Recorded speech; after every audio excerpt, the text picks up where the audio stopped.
Tomorrow. Please subscribe it is very important for me और आपके लिए फ्री है।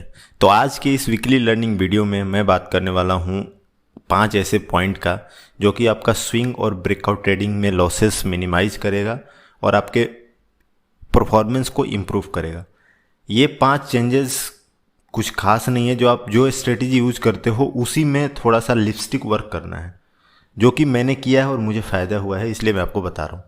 सो फर्स्ट ऑफ ऑल है कि आप कभी भी पोजीशन बनाते हो swing trading, cash trading, breakout trading में, तो वॉल्यूम का कन्फर्मेशन मिलना ही चाहिए। बिना वॉल्यूम का कोई भी ब्रेकआउट आज तक सस्टेन नहीं किया है। मैंने जितने भी चार्ट देखे हैं, अगर वॉल्यूम नहीं हुआ है, वो कितना भी अच्छा पैटर्न हो, वो आगे जाकर सस्टेन नहीं किया है, ब्रेकआउट फेल हुआ है और लोग वहाँ पे ट्रैप हुए हैं।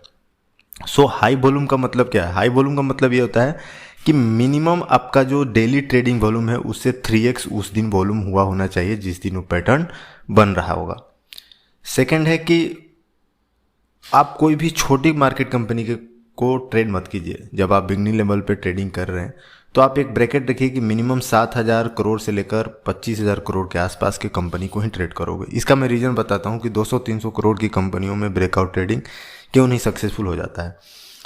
2 एग्जांपल ले लीजिए, एक 200 करोड़ की कंपनी, एक 10,000 करोड़ की कंपनी है। दोनों में प्रोमोटर का हिस्सा लगभग एवरेज मान लीजिए 60% होता है और कोई HNI और लॉन्ग टर्म इन्वेस्टर इनका मान लीजिए 15% डिसीजन हो, तो 75% तो इनका लगभग कैप रहता है, 25% फ्री फ्लोट रहता है और उसमें ही ब्रेकआउट ट्रेडिंग होती है। सो अगर 200 करोड़ की कंपनी में आपको वॉल्यूम कैंडल देखना है तो 25% के लिए लगभग 25 करोड़ रुपए बचेंगे, 25 करोड़ या 50 करोड़ रुपए बचे। वही 10,000 करोड़ की कंपनी को आपको ब्रेकआउट ट्रेडिंग करना है तो उसमें कम से कम आपको चाहिए ट्रेड करने के लिए 2,000-2,500 करोड़ के आसपास।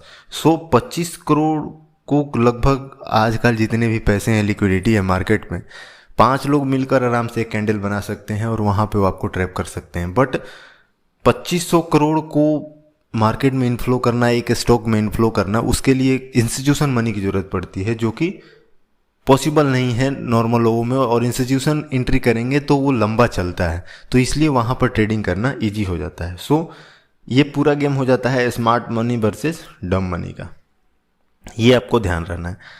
थर्ड बिग पॉइंट ये है कि अगर कोई न्यूज़ के बेस पर वॉल्यूम हुआ है, मतलब न्यूज़ एयर में आया और उसके बाद वॉल्यूम हुआ है स्टॉक में और पैटर्न बना है, तो उसे आपको अवॉइड करना है। वही बिना न्यूज़ का कोई पैटर्न बन रहा है, वॉल्यूम हो रहा है, तो उसे आपको 100% कंसीडर करना है।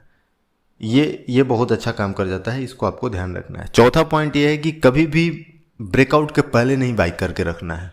इसमें बहुत दिक्कत होता है। आप ये समझोगे नहीं पैसे पैटर्न बन रहा है, सर्किल बन रहा है, ये हो रहा है, लेकिन जब तक वो क्लीन ब्रेकआउट ना मिले, उस पॉइंट से ऊपर ना जाए, आप बाई मत कीजिए। इसके बहुत सारे एग्जांपल हैं, चाहे मझगांव डॉक हो, चेन्नई पेट्रोकेम हो, जब तक ऊपर नहीं गया तब तक हमने बाई नहीं किया। फिफ्थ पॉइंट है कि stop loss should be respected, otherwise आप एक बहुत बड़े लंबे समय के लिए फंसे रह सकते हैं। क्योंकि जो भी मल्टी ईयर ब्रेकआउट हो रहा है, ब्रेकआउट के पीछे स्ट्रेटेजी क्या होती है कि वो लंबे समय से कंसोलिडेट होकर वहाँ पर जा रहा है, या फिर एक प्राइस से वहाँ से नीचे आया है, उसके बाद वो वहाँ पे फिर से रीच कर रहा है। तो अगर आप स्टॉप लॉस नहीं यूज करोगे, रिस्पेक्ट नहीं करोगे, तो फिर हो सकता है जो 5 ईयर्स का मल्टी ईयर ब्रेकआउट है वो 5 साल और आपको वेट करा दे। तो इसलिए ब्रेकआउट ट्रेडिंग और स्विंग ट्रेडिंग में आपको 100% स्टॉप लॉस को यूज करना है। Thank you for watching this video, और मैं उम्मीद करता हूँ आपको ये वीडियो अच्छा लगा हो, तो प्लीज़ इसे शेयर कर दीजिए अपने दोस्तों के साथ। Thank you for watching, happy investing.